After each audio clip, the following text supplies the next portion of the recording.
All right, everybody. Happy New Year for joining in, and welcome to the first episode of this show. Like it's a 15th episode overall, but first in New Year 2023 of the show Future of Web. So this is a podcast or show about Web3 technologies. The intention is to educate people to increase their understanding and help in wider adoption of this technology. Here we discuss the current state of Web3 and how different personnel, like be the founder, investor, designer, developer, marketer, community manager, are impacting this space through their product or service. So good morning, good evening, or good afternoon, depending upon where you're joining from. My name is Alek, and I'm the founder of Animo Solution, which is a Web3 design and development agency. So you can check our LinkedIn page or website for more information. So now, why this is a special episode? So for this, episode, we have somebody who has an inherent entrepreneur streak. Right? You will know more about it. So he's a blockchain enthusiast, investor, and veteran internet marketer. So as the co-founder of and chief product officer at Firechain, he's responsible for the company's product efforts and global growth. So he conceptualized the proprietary Fire consensus mechanism and reward protocols. That is the world's first consensus that rewards sustainable practices financially. So he's a firm believer that technology is the answer to sustainability issues of the world and aims to align business with the UN's Sustainable Development Goals, the 17 SDGs. In his internet marketing days, Prateek clocked eight-figure affiliate revenues and helped incubate many startups. So he founded Kaching Media in July 2010 and multiple internet marketing companies. So he holds a BTech in computer science from SRM University and is a heavy proponent of work-life balance and healthy living. So without further ado, let's go ahead and welcome Prateek Dwivedi. Hello, Prateek. Hi, Alec. Good to see you. Good to see you again after seeing you in Yeah. flesh. Yes. And Thank you hi, so much. everybody who's watching Again. as well.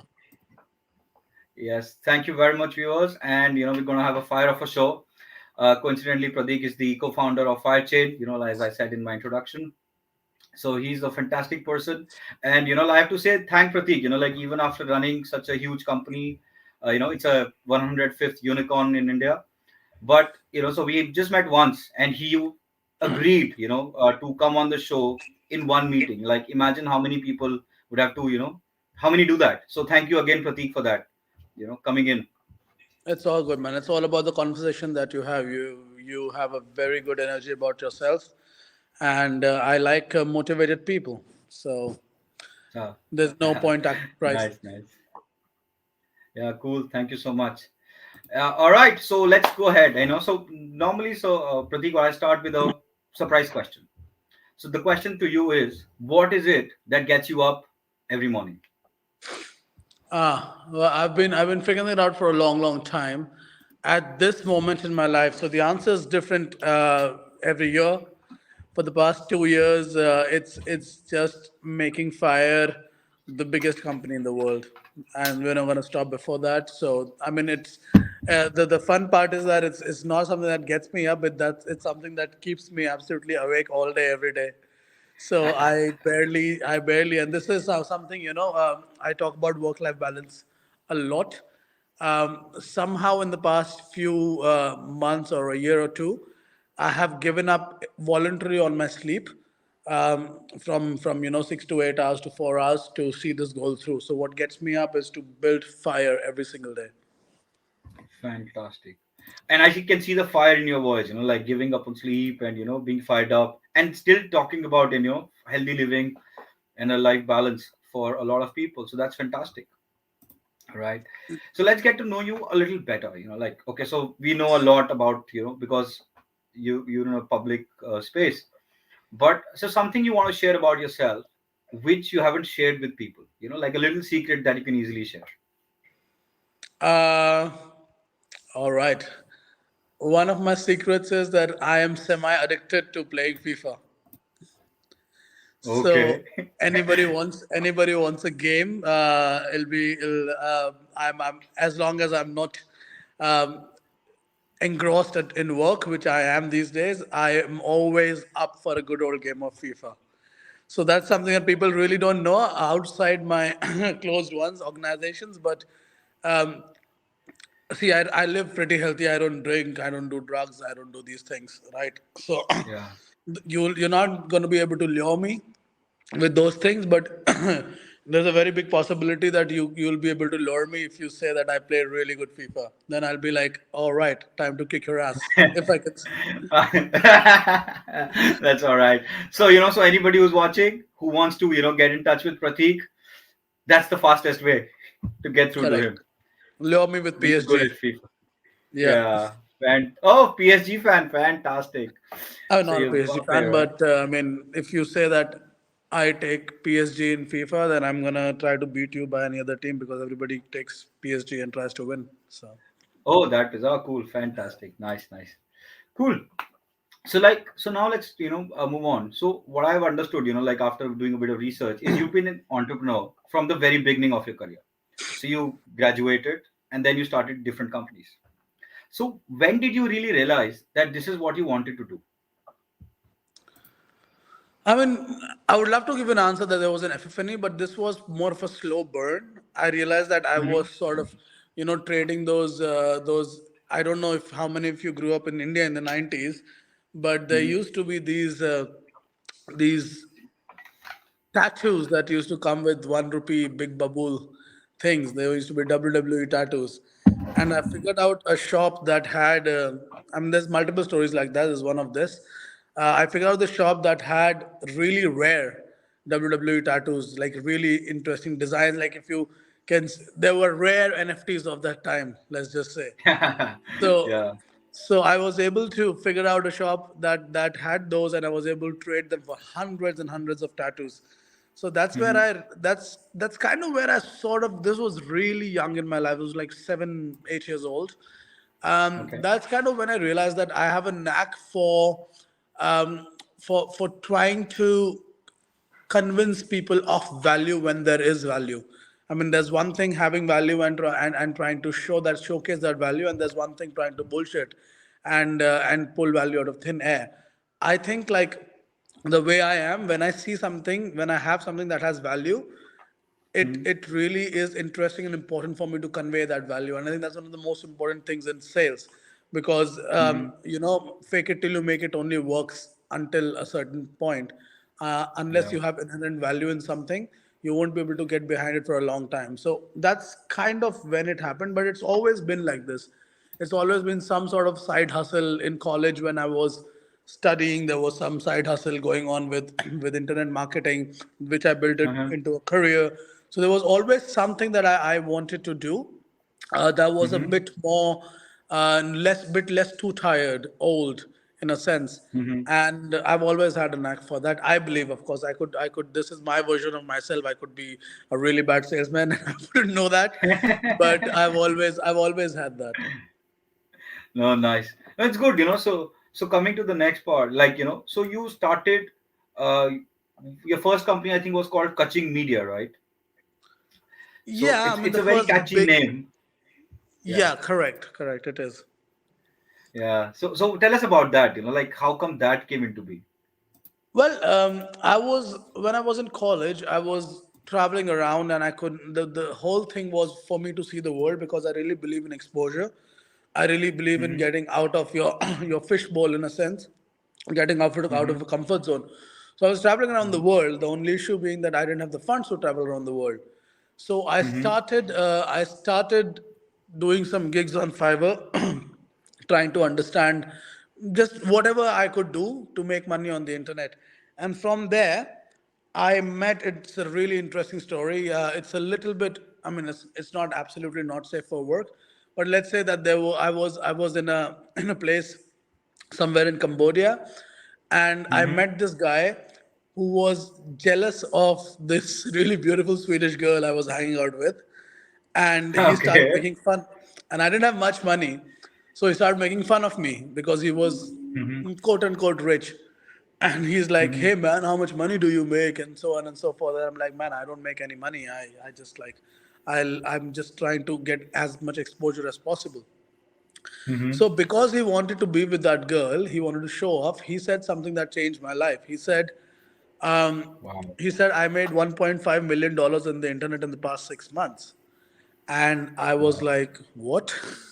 And that's when he told me about how he puts ads on these banner placements, and people buy his people click on his ads, and out of every few people who click on an ad, somebody ends up buying, and he ends up making a commission on that.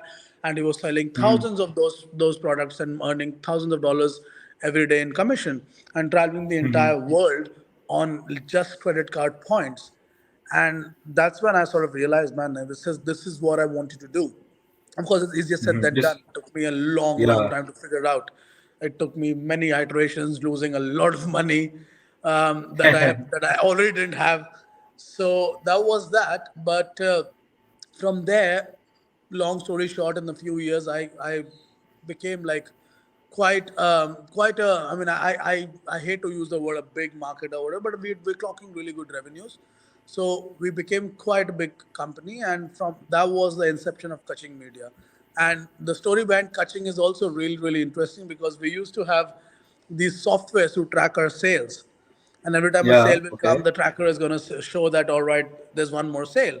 And I was like, this is not working out for me. I need a bit more, what's that compound that's released when you drink? I think it's is it Serotonin? No. serotonin? Yeah, Is no, it? no, it's the other one.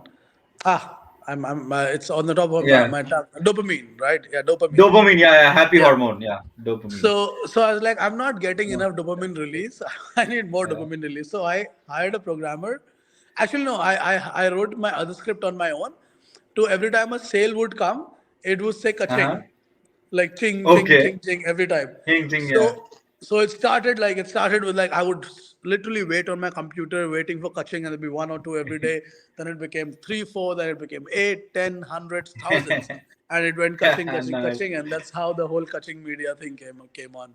Wow, that's an interesting and a funny story, So Yeah. we like, so what happens is, normally founders go ahead and think about nice names, that they think, oh, okay, it'll stand out, and like nice logos and stuff like that. And here we have a name coming out of a for a internet marketing company, which is just on, like more like a field based name, right? Yeah, You yeah, felt Jing, right? And yeah. it's very interesting, how that name came into being. Fantastic. Cool. So I think so that's a very different realm, what you were dealing with and you were successful at in catching media of marketing and the internet and stuff. And now after 12 years there, or so, you started Firechain with Prateek, which is totally different in terms of industry, technology.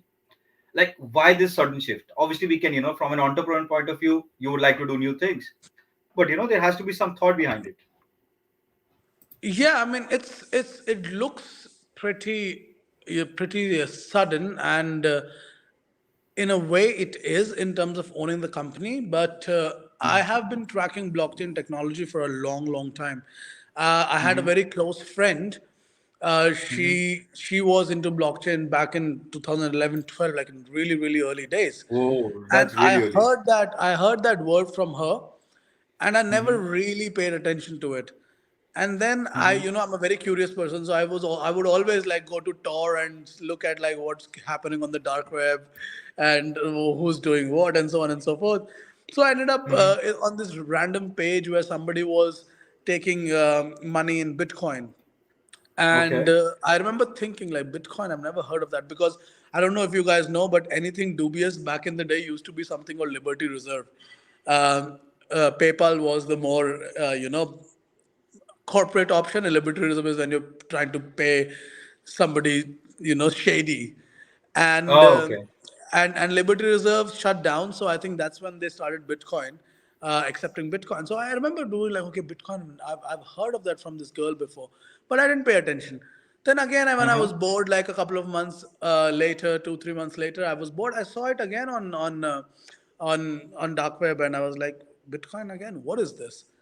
And that's when I searched for it, and I came across a white paper, Mm-hmm. and I read the entire white paper, and it's been 10 years almost. I can still feel the goosebumps. Like I was absolutely convinced that this is going to change the world in ways that we don't even know even now.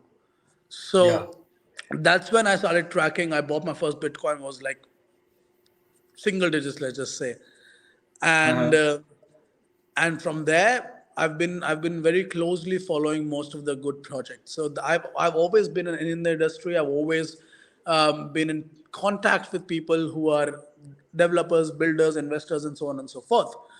And Mm-hmm. what happened is that I got bored of my entire marketing career, because to be honest Mm-hmm. with you, it was what really excited me about it when I started was the psychology behind marketing, running campaigns, Uh-huh. testing different things, data, and then it just became about how many more accounts do you have, how many accounts can you run, how can you source more accounts from different agencies around the world. It was just like, it was not a very it was all super hustle based, and I Yeah. didn't want to do that hustle for a bit more money in my bank account. So I Uh-huh. retired. I did not I was somewhere in 2019-20. I retired, and I mostly focused on my work life balance, as I always speak about, meditation and so on and so forth, until Mm-hmm. I came to India one day for a visit, and I met Prateek Gori again. I've known him for a long time, and he started Mm-hmm. talking about his concept of fifth industrial revolution and moving the world from for profit to for benefit and this and that. And honestly, my first reaction was, can you please like stop with your communist agenda? I don't, I, I don't really believe in your communist agenda.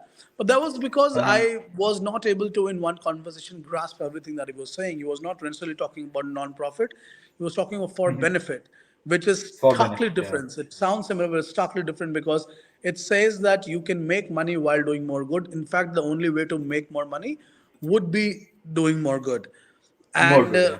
and the more I thought about it, the more I realized that, all right, you're actually making more money than ever selling electric cars as compared to petrol and diesel. You're Yeah. making way more money selling healthy juices in this world than ever before. So i Yeah. i could see the shift coming in, and I understood Uh-huh. what his idea was about. But the only thing is that I told him that your inflection point is that you're not able to he was able to impact millions of people and make millions of dollars. He was Mm-hmm. able to impact sometimes tens of millions of people, I mean tens of millions of dollars, but that was the inflection point. Like, he was not able to scale beyond that. And being a proponent of blockchain, I was like, this is you need to integrate blockchain to this, because this is when the fifth industrial revolution for benefit will actually go to the masses, because technology Mm-hmm. is very, very powerful. And that was that. Mm-hmm. And we didn't know how to, like, as you can, saying something is one thing. How will you Yeah. how will you integrate sustainability with blockchain? People Yeah. talk about it all the time. Yeah. And uh, and then there was another couple of months elapsed, and I was meditating one day, and I got this idea to create a consensus which has an inbuilt layer of sustainability that rewards you for doing more good. And Mm-hmm. that was just the idea. I'm not a blockchain researcher.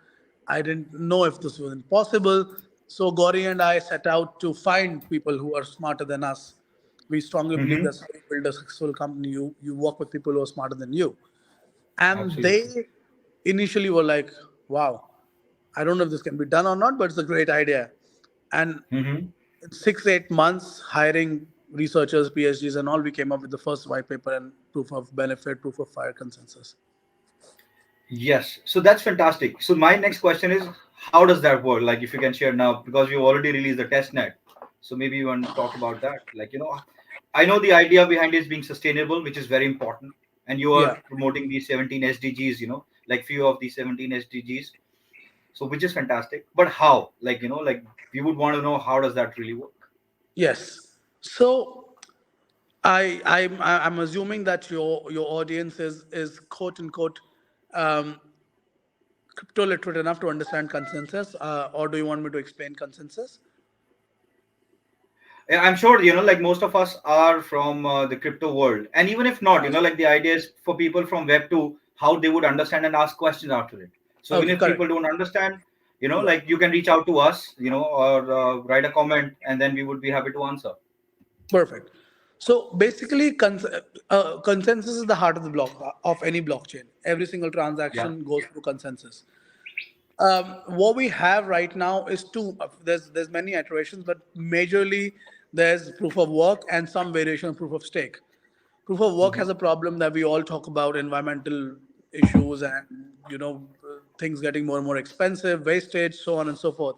And proof of Yeah. stake basically has the problem where the rich get richer and the poor get poorer. So we're back to the banking cartel and systems. So what I realized was to mix these two in a way and then add sustainability. So we work on a initially a nominated proof of stake core layer and add Hmm. proof of benefit on top. What we do is that every validator that's coming in will be Hmm. scored based on the sustainability quotient, and it is mostly for enterprises, and we're building the model for individuals as well. So let's say Hmm. if you, Alec, Hmm. are using, just a small example, if you're using geothermal energy as your energy Hmm. source, and I'm Hmm. using coal, then you Hmm. will potentially have a higher sustainability score. So you will Hmm. end up getting more rewarded from Hmm. consensus. So if I'm making 100 fire coins, you might make 120 fire coins. So every time you somebody who has a more sustainable practice gets rewarded more.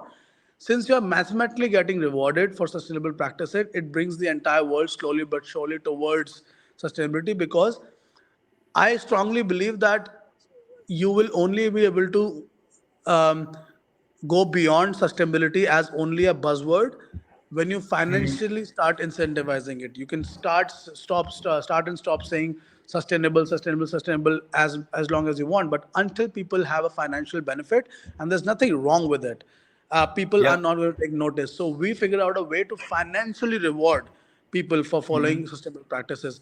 Now with the individual modeling, I mean, it's not an easy problem to solve, of course, because the whole thing is you do sentiment analysis and you do reporting, you do so on and so forth. You can only make an educated guess, but again, like I can't reiterate enough, I don't want to build 100% perfect model that solves everything. I want to I want to slowly and slowly move towards more sustainability, because this is a long race. There's not a switch; it's a knob. So, Yeah. uh, for instance, if somebody is planting more trees or participating in Go Green campaigns, they'll individually have a better score if than me if I don't do that, and then they'll end up making more money through the consensus. Interesting. So, but how do you define that? Like suppose I'm the one who's running it, right? So I tell you that the whole setup that I have is running on sustainable. Like say I use sun power. I have some solar cells and then solar power, and that's how I'm driving my whole business. And then we have whatever products we are building based on fire chain are sourced the energy source from solar panels, right? So is there a mechanism that you have in place to verify the claims of people? Because again, like as you have to think about the pros as well as how people can take undue benefit of it. Oh, absolutely. Gaming the system is very, very important. So there's two ways you could do that. One, for the bigger companies, the sentiment analysis and most of the auditing reports are available pretty publicly. So we verify Hmm. those reports with all those publicly available records. For Hmm. individuals, it becomes a little more tricky. Yeah. I accept that. So what we do is some sort of an auditing mechanism where people Hmm. get to vote, and if there's a rogue actor in the system who has Hmm. claims that are found to be not good enough in the Hmm. future, what happens is not only that validator gets slashed, all the auditors, all the nominators, everybody gets slashed. So they have a financial incentive to keep on verifying the right actors, and they have a Hmm. they have a financial penalty for verifying the rogue actors. So the best way we thought to do this was to build an organism where every single cell of the organism works towards the same goal, and any rogue Hmm. cell is just eliminated and penalized. And that's how we're doing it. I think that's a very good idea because when you incentivizing, it goes back to the the negative marking that we used to have in engineering papers and stuff like that. So if you are like answering wrong questions, you would be marked negatively. So same way, Yeah, and when it comes to you'll think money, if you do that in your 10th standard exam and you pay the yeah. penalty for it in the 12th standard, you'll think twice about doing it, won't you? Absolutely, absolutely. And especially, like I like the incentivizing plan because, see, fortunately or unfortunately, we live in a world which works on money. So that's why, Yeah, for anyone, who needs to work, needs to get paid, right? And putting in that a little bit of financial aspect to it would obviously drive more adoption. I agree. That's how I would look at it, Yeah, and I right? strongly believe that money is not the root of all evils. Like people say that all the time. Absolutely. But Yeah. I think money is a pretty strong tool for you to maneuver around the world. It's not the most important thing, but Yeah. nothing in my head is the most important. It's all about a balance of many things in the world. Absolutely. Like, and the way I see usually, tell people is like money is an amplifier. So if you're a good person, it will amplify your good, and if you are, like somebody who's shady, it will amplify that, right? It all Correct. amplifies who you really are. Correct. Correct. So that's a good, like a way of looking at it. Oh, that's Yeah. fantastic. So okay, so this is like a mammoth goal, wanting to be the best in the world, changing this whole obviously sustainably. Like, I like that example of switch and a knob. So why it's like a knob, like keep rotating it slowly. But why did you want to build something easier? Like you already 2 year in the making, you just launched your test net, right? And obviously it's going to come, like handy with a lot of governments and big organizations coming into the play and with the SDGs. But why didn't you think of creating something easier? Why did I think of creating something easier? Yeah. That's a very interesting question. I honestly was not interested in solving smaller problems because for us, for both Gauri and I, it's more about legacy, Hmm. solving Hmm. something that has a massive impact, and Hmm. solving something easier was. I mean, first of all, like I might sound like I have ideas all day, every day, but important ideas that solve something that even solves one person's problem is not that easy to come by, especially in this world where Yeah. everything has already been done 10 times over. Yeah. So I Absolutely. personally feel that there's two. I can answer that in two parts. One is that we really wanted to create a big legacy because we're not driven by only money anymore. And the Hmm. second was that this was the idea we had, and it happened to be an idea that solves a massive problem. So I just didn't want to track back and be like, now let's solve a smaller problem first, and then we'll think about this later. Oh, no, no, I agree. Like it's just how you are. Like, for me, my point of change is, like a big scale, and how then you can start smaller to get to that big scale is how I usually think. So that's Yeah. why, I wanted to ask. Like, Oh it's a yeah. massive problem. Like, That way yeah. we are. Sorry to cut you off. I thought there was a No, little no, no. bit Go more. ahead. Go ahead. Well, that way, see, the consensus model is going to be built in small steps. So first we Hmm. only figure out the companies, we figure out the sentimental Yeah. analysis, then we figure out some part of the individuals, then we figure out something beyond sentimental analysis, then something else, and then Yeah. eventually it becomes a big model. So I think I understand, like you're saying, baby steps, and Yeah. building this technology, I've always said is going to be baby steps. It's just going Yeah. to be every single transaction that happens on Fire brings us one step closer towards profitability through sustainability, and that's my easy problem baby step approach. Oh, fantastic. I mean, that's a fantastic approach. Like I'm impressed, to say, like I've been into blockchain for a long, some time now. So from a technology, from understanding point of view till actually, forming a company which works on blockchain. So I'm kind of impressed, like with the way it is, and Thanks. so that's fantastic.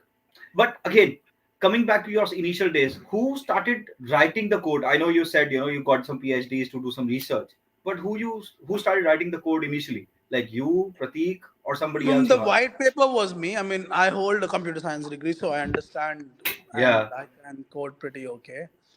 Uh-huh. I'm not gonna come and tell you that I was the one who started building the entire blockchain code because that's not how it works. Uh, Yeah. I did the white paper along with a few more researchers, and Uh-huh. the journey was where once the white paper and the basic idea was ready, we went and raised money to build the team to write the code. But Okay. I wrote a lot of mock-ups, a lot of pseudocode before that as well. So, but most of the original code has been written by, like, I'm not gonna claim anything. That's not mine. So I mean, we have a very strong team that works like a family, and it's a combined effort of all of us. I'm just like a little bit of a guidance, chota guidance. Oh, nice. I mean, that's exactly how, the way I see it, how founders should think, right? Or people who are starting, you kind of become the torch bearers or the direction givers, like the person on the ship, right? Who's just guiding, navigating it. And Yeah. it's a team A, effort. And it's a good to very know, important thing is to that you let go think of like your that. ego. Yeah. A very Yeah. important thing is to let go of your ego, which is difficult as because human beings, like biologically, we require some ego for survival. Yeah. So Yeah. you have to really feel into yourself and let go of that and have to accept that you will be working with people who are smarter than you, and you will be the one who's probably not the smartest person in that topic in that call, and that's okay as Yeah. long as the company moves the right direction.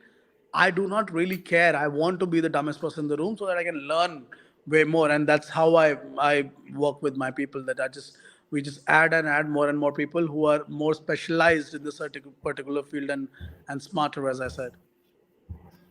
Oh, yes. And that's a very good point, like for all the founders and, or wannabe founders listening to this. This is a very important piece. What happens is that, for founders attach it and they make it about them, any product that they've come out with. And this is a very, very important thought, like Prateek, what you've shared. And it's very profound as well. Like, I mean, if you do some sort of a number game here, you're already a unicorn, right? So that's a big milestone that you've achieved as an organization, and being a founder of that organization and thinking like that is it's a very big thing. I'm sure it motivates a lot of your team, right? Because that's how you lead. Nobody wants, like you a boss, at least these days, coming and like saying, oh, do this, do this, do that. It doesn't work anymore. Yeah, especially with programmers, they'll ask you to buzz Yeah. off. Like Yeah. you can't sit on their Yeah. heads all day. You should not. Yeah. Yeah. Yeah. Oh, absolutely. So what are the core challenges, like obviously you started building it, so what core challenges you faced while putting this team together that you have, or Hmm. like a certain criteria that you would usually look for within a person before like getting them on board in your team. Well, in terms of financial capital, we've been okay. In terms of relationship capital, also we are pretty good and well connected. One of the core Mm-hmm. challenges has definitely been the human capital side of things. So Mm-hmm. finding the right person, we have had many iterations of people in a certain role. Since you're also building something that doesn't exist, like the whole consensus model, so Mm-hmm. we are consistently every day going through new iterations. Sorry about that. Trying to understand how this is exactly gonna look.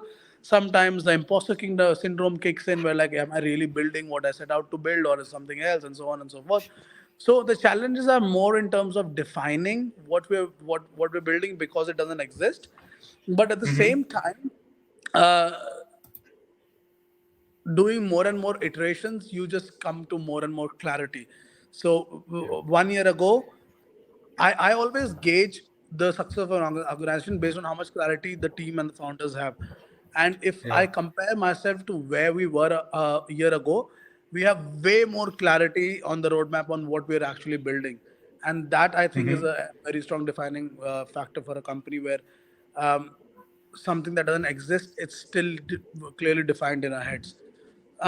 That's the challenge for now, finding better people, human resources side. Yeah, and I think that is one of the biggest challenge, especially in blockchain. And again, coming to fire, you're building something that has nobody else has built right now. So you cannot have people coming in directly. Okay, so I have understanding of blockchain, how it works and stuff, and like coming people coming from. So normally what happens is developers rotate and designers rotate. Like within a similar industry, right? So you could take people who've been working say for other blockchain companies, L1s or L2s, for about year, 2 years, 3 years, and they want to move out, right? So I'm sure it's not a plug and play for them. So, and for you to No. convince a good talent to come and join, I think it takes a lot of clarity at your part, and then how you explain it to them. So Yeah. did you face any challenge at that regard? Well, the convincing actually hasn't been much of a problem. People do want to really associate with fire and join, but Mm-hmm. as you said, the clarity, the as I'm seeing, like every day the clarity improves. The quality of the people also keeps on improving. So we have had issues in the sense that people will come, and Mm-hmm. since the it's I just want I want to work this entire thing. And if you look at any of our daily tech calls, we do really, I mean, it's not just like flowery language that I'm spewing out here. We do really work like a family. We laugh, we cry, we get sad, we shout at each other, but we work as a family. And Yeah. uh, the challenge has mostly been that somebody has come in just for the financial element. So they came Yeah. in because they get $1,000 salary per month more as compared to other organizations. And Yeah. that was happening more when we had less clarity. But now that we have pretty strong clarity, we're able to now recognize who's actually coming in and who can be a part of the family. So it's getting much much better. But if I have to, of course, point out one thing, it's still going to be that, because we're pretty good on financial and relationship things, as you already seen, multiple Yeah. governments Yeah. coming in and all of that. Yeah. Yeah. No, that's fantastic. So what does your primary team consist of? So what happens is everybody, like it says that, for a leader, it's usually 5 to 7 people that they can directly lead, and then, like it follows. So Yeah. what does your primary team consist of? So yeah, yeah. Sometimes 5 to 7 is can also be quite a lot, but again, Yeah. that's personal. Um, Yeah. for me, my personal people who I directly communicate with every day are the people, the head of technology, the CTO, the marketing head, the research head, and that's about it. And the gory side of things is mostly people who had BD and business development and relations and so on and so forth. So that's what we have. And then there's HR that that Yeah. that's always Yeah. everywhere. So Yeah. Yeah. so Yeah. that's my close circle. But having said that, like, I'm not the kind of person uh, who would just brush off and rely Hmm. on somebody else, in the sense that I'm not doing anything now, it's your responsibility. I like to be more hands on, not in terms of sitting on people's, sitting on top of them all day, but keeping on being connected to them. So all these people that I'm talking about, I talk to them, but I also go to these daily team calls, and I only Hmm. speak when I have to speak. But I always want to know what's going on, and if there's a problem, then I solve them. Like, just give them a clear direction and guidance. So if that's concerned, then I'm in contact with many people every day. But there's these four or Hmm. five that I speak to pretty regularly for a long time. Oh yeah, because those kind of people become your go-to people from a company strategy point of view. Because now you Yes. have a decent team size, right? Like how many people are there now in the team? Well, the development side of things, in the development studio that we have partnered, we have around 60, 70 people. Then there's an internal tech team on top of that, which is 10, 15 people. So there's 70, 80 on the tech side. Then another, I guess, 50, 60, 70, maybe 70 on the BD marketing, all those sides. Mhm. All those. Oh, so that's a roughly about 100 odd team, right? And 150, that's a yeah, big team. 150. Yeah, Yeah, 150. Yeah, so that's yeah, that's a big team, that you have, yeah, yeah, and like managing them, putting the systems and processes. I think we could have another show, just to how to handle such a massive team, because it requires a yeah, lot of patience, lot of systems and processes in place with people's egos, expectations, requests, and stuff, and the yeah, deliveries, because you're not mainstream yet, you're getting towards mainstream, right? yeah, So yeah. that's a lot of things. I mean, you Why I'm said it. It's focusing more on mostly this. about processes at the end of the day. Yeah. It's Yeah. mostly Yeah. about, and it's as one more thing that people don't realize is, another thing it's about is leading by example. So I can set Yeah. as many processes as I want. So I always talk about discipline as a better factor to for work than motivation, because Yeah. motivation will fizzle and fade, but discipline doesn't matter. If you have zero motivation, if you have discipline, you will still get up and do things. So Yeah. we can talk about process and discipline as much as we want, but if we don't have discipline within ourselves and we don't follow processes ourselves, then at some point the team's going to be like, all right, you talk a big game, you talk the talk, but you never walk the walk. So I am kind of a time Nazi, if I can use a word. So so then I expect people to be on time, but that's because I'm always on time. Like, you will never find me not on Yeah. time, and if I'm not on time, you'll know that this is the reason for it. There's a Similarly, delay. I will follow process to a T. So when they see me doing it, they are like, and that's one more takeaway for the founders that they're that are listening to this. I've seen many, many times that founder always talk about processes and discipline, but they don't walk their walk. The employees are human beings. They're gonna subconsciously lose respect for you. It's not even gonna be conscious, and then it's not gonna be the same team. So please make sure that you do what you say and say what you do. Oh, that is very important. Like you have to lead by example.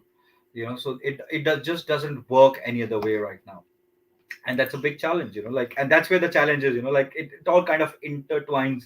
With the founder starting up, how they believe themselves, and how they want to lead with it. That's fantastic. Cool. So handling such a big team. So at what time did you really feel the need? That you really want to go and have funds, or initially it was only bootstrapped, and then as you mentioned a little bit earlier. So let's at what stage did you really feel that you want to go and get funds externally?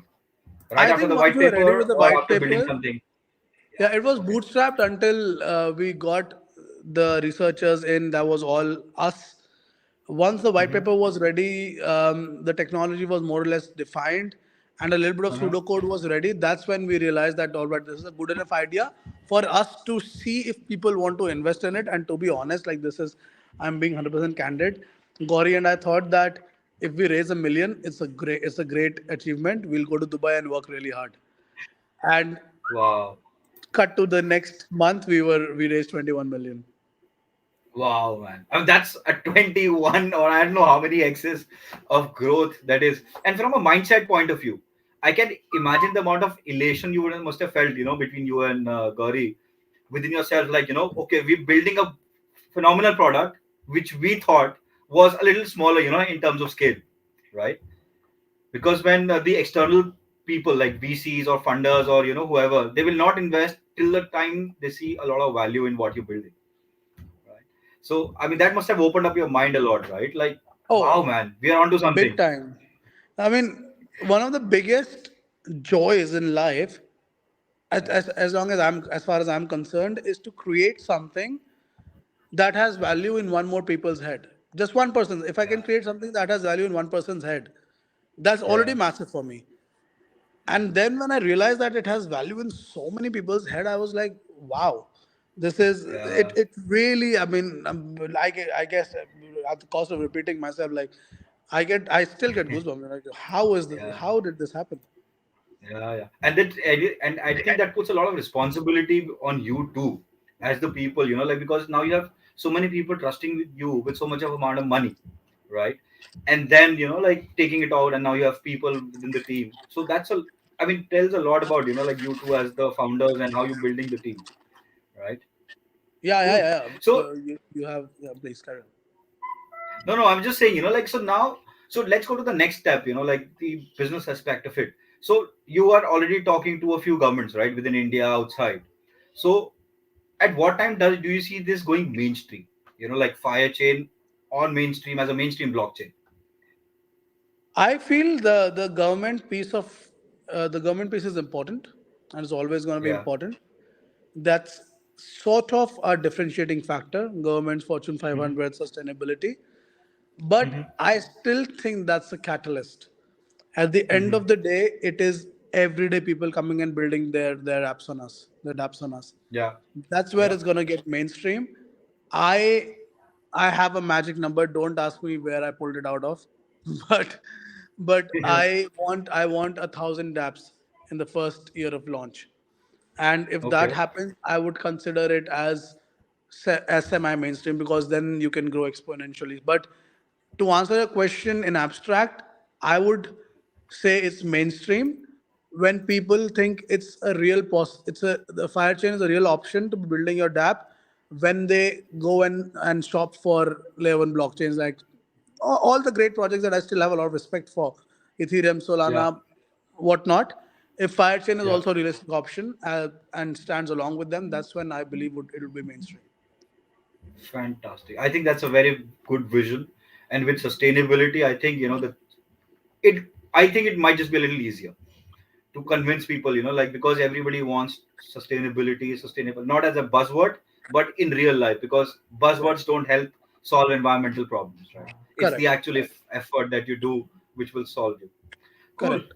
So, nice, nice, nice. So, any companies that you see as your competition as of today? Like tomorrow, nobody knows, but as of today. Man, the space is so. I'm not gonna tell you the name of this person, but there is Mm-hmm. somebody, some company that sees us, and they're way bigger than us.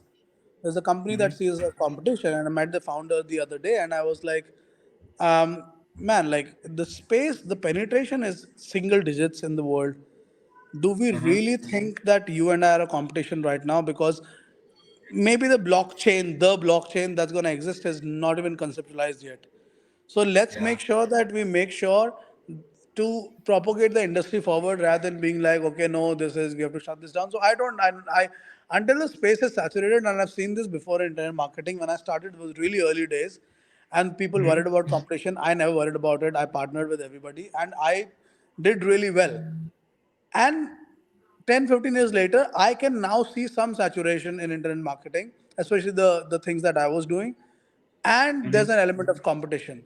But in the space right now, at the levels of penetration, I don't think that there's competition. Yeah, I would want to have a higher market cap than Ethereum, Solana, but that's not because I'm competing with them. That's just my personal goal to create one of the biggest companies in the world.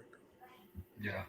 Nice way to look at it, because I personally also believe, like it's a big ocean right now, and nobody even knows what is there on the, like say a kilometer down it, right? Correct. So thinking of competition is not the right approach per se, right? So here I'll come to the question, like in Web3 we talk a lot about communities, right? But I personally have experienced that, when you become part of communities, in for the sake of saying community, people talk about communities, but only it's for benefit of a certain amount of people who are running that community, right? So I personally don't think, it'll go to a bigger extent, like community is overused word, that's what I've realized, right? So how has your experience been, like you're running a company and you are running a community? Well, I would say that people who do not have um, a value proposition, who want to ride mostly through the hype cycle, say community all Yeah. the time. They want to build a community so that people, it's like they want to make sure to use what's inherently not that great in people, their spirit of gambling or whatever you want to call it, Mm-hmm. without a Mm-hmm. hype speculation, for their own good, and that's always going to be there. I feel community becomes way more important when there's an actual value attached to the product, because then you just don't use it for hype and speculation. They actually band together, and you use the, it's a ripple effect from there, where more and more people know about the utility of a product. But um, and in that sense, I feel community is one of the most important aspects. But at the Mm-hmm. same time, I'm not going to say that that's all it is and your product doesn't matter, because I think, again, community is a catalyst for the product. I you can Mm-hmm. you can you can use it in a good way or a bad way. Like I absolutely second what you're saying. People shout community, community, community all the time because they want to create hype, pump, get an exit, move on. Not what I'm interested in. Yeah, absolutely, I agree. And and my camera just gave up. Sorry about that. Okay. Yeah. No, no. Cool. So I think that's a very interesting point you made, Pratik, and I'm really happy, to be a part of, like a small fraction of, having known you. Now I can say a little personally, and, understanding how you work and think. I think Fire has, as an organization, has a huge potential and scope, and especially with what you're building, right?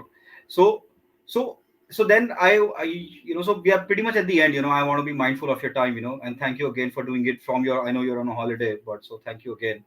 So No, just that's few. that's that's a misnomer. There's no holidays when you're building a company. I'm just in Sri Lanka. That's it. Okay, yeah, sorry. Yeah, I actually agree with that. Sorry about that. Yeah, yeah, cool. So how do you see the Web3 growth? Like in terms of regulation, because I know, like the place position you are at, you must be talking to a lot of regulation people within the country and outside. So how do you see the regulation turning up within 2023, within this year? I think you'll see a lot of big actors coming Uh-huh. in with massive adoption of blockchain itself. I mean, crypto is a totally different story, I Mm-hmm. say from I was actually pretty skeptical and scared until I started talking to the regulators themselves, and Mm-hmm. it's massively a communication and understanding gap. Like that's what Mm-hmm. I figured Okay. out. I mean, people who are regulating themselves have a diminished understanding of the Web3 ecosystem, and that's Okay. essentially because Web3 is still different for different people, even in the industry. Uh-huh. The other day, I was at the the India Global Summit, and me and Nikhil Kamath and Jayanti from Polygon, we were all in a panel together. And Mm-hmm. Nikhil was asking, "What is blockchain for you?" And all of us, being in the blockchain space, had a different definition. So, Yeah. what is, oh, sorry, Web3. So, I feel because this is not your really a very specific technology that can be defined within one sentence, there's a little bit of Uh-huh. a clarity, there's a gap of clarity which is slowly being bridged. I am very positive about the regulatory framework. I feel that Mm-hmm. most governments want to make sure that there is some semblance of um, there's some removal of chaos that happens, and the Mm-hmm. technology goes beyond people just trying to get rich quick. And that's Mm-hmm. that. When that happens, we move to the next step, because I mean we cannot keep on being like this, saying that, oh no, we are a different culture and we are going to go to Antarctica and make our own continent there and isolate the entire world, which by the way something somebody told me, so I'm not making this up, and make Bitcoin the currency there and fight with the military. I'm like, who's gonna fight in your army? Moon Call? Seriously? So so, Yeah. so I think we have to work together with the regulators, and I feel the next 2 years are 1 or 2 years are going to be very exciting in terms of that, because the understanding is improving. Oh, that's fantastic to know, like especially coming from somebody who kind of, talks to such people at regulation level. Because see what happens is, I think from a any government's point of view, they would want to have it regulated for the wider audience safety net, so to say, because there are a lot of scams happening, especially in cryptocurrency. Obviously, we are building on the infrastructure side right now, but when the cryptocurrencies happen, so there's a challenge there, for people to understand. And there's also a how do I say it? A separation needs to be brought out from a wider understanding perspective, that there's a difference between cryptocurrency and blockchain and Web3 and general, right? Yes. Once that separation and that knowledge is floated, I think that's when we'll see more adoption, Yeah, right?